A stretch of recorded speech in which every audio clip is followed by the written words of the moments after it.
Which one is the first one? Oh, let's see, first one. I couldn't even tell you because we took so many. Like each and every one of us, different family members, we take them. Usually we put on dates here. I'm trying to see. This was 8/21/15. That's this one right here. This one right here is 9/3/15. And every single one of these is from each time we go visit. We try to get pictures, $2 a piece. So this is what people bring home as a memory of the ones that they leave behind. And you start seeing more, the more pictures you take, the more maturity that you see of your child. And I see it each time, in each picture. He's getting older, he's getting more mature.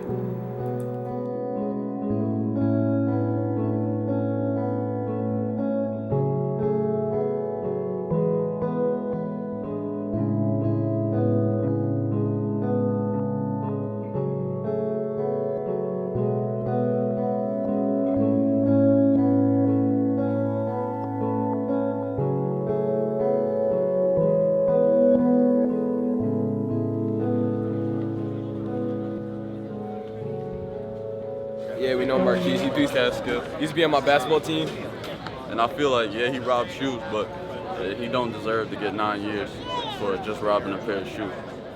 I'm looking out to get justice. I'm asking for you to do what you're supposed to do. Be fair. If this is your job, please be fair. You're not being fair. It wasn't justice. No matter what, it wasn't right. 9 years is not right. My son's not a murderer. He already served 1 year into the county jail at the age of 16. To me, he's been taking away his childhood. Now he's coming out and he's going to be an adult.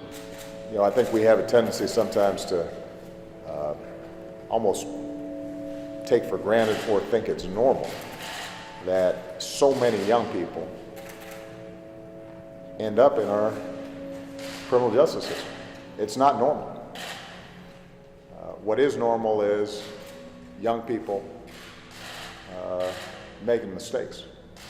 And we've got to be able to distinguish between dangerous individuals versus young people who are in an environment in which they are adapting. But if given different opportunities, a different vision of life, could be thriving the way we are.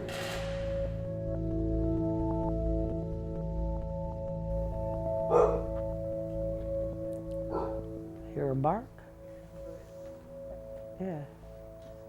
See over there. When she hears his voice, when she hears my son's voice on the phone, and Choo-choo. She'll look like this, and she'll look around, and she'll be looking, and she'll go right to his room. And she'll look by the door, and I'm like, he's not there. And she'll go over here to the front door, and she start looking, and I was like, he's not there. And she'll go to each spot she remembers him, and she'll hear his voice. And she'll be looking around, I'm like, oh man, yeah.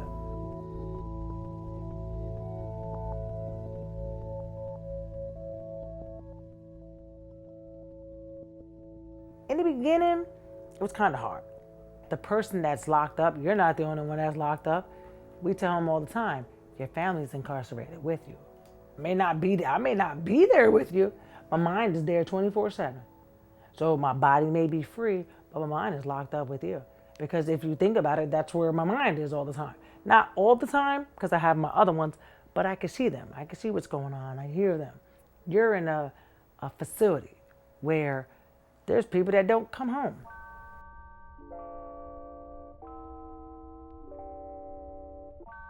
Things can happen to anybody. I never thought I'd be in this situation of having to deal with one of my kids being incarcerated. I knew what it was like with friends and stuff like that. But when it's a loved one or somebody that's close, it hurts. So, the people that care, it gives the person that's actually going through the situation, makes it a lot easier because to me, it was like, wow, this is a great feeling that these are people that don't even know my son. don't know nothing about them, never met them, but care so much about them. And that makes you feel good as a person, you know? So that also made me open up and start, you know, reaching out to people, wanting to talk to people. So I tell people all the time, I would never say that he didn't do anything wrong. I will never say that. All my thing is, what I will always constantly keep saying is that he should have got punished for the crime that he did. His time doesn't fit his crime, you know? But like I said, those that feel, you know, we can't change people, you know, we can't change people. So there's people that's gonna care, and there's some people that's gonna be like, well, shit, so what? You know, oh, well, just another kid. So, well, actually some people look at it like this, to be real, just another black kid, you know, that did this to himself, actually. And I don't wanna make it seem like the black and white thing, but it's true.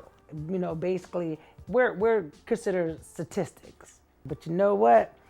Marquis did not become another statistic. He did what he had to do inside that facility, and he got his high school diploma, and I'm proud for that. I can't stop talking. Like, that's a great thing. Like, wow, you did it. Like, you didn't stop learning because you're incarcerated.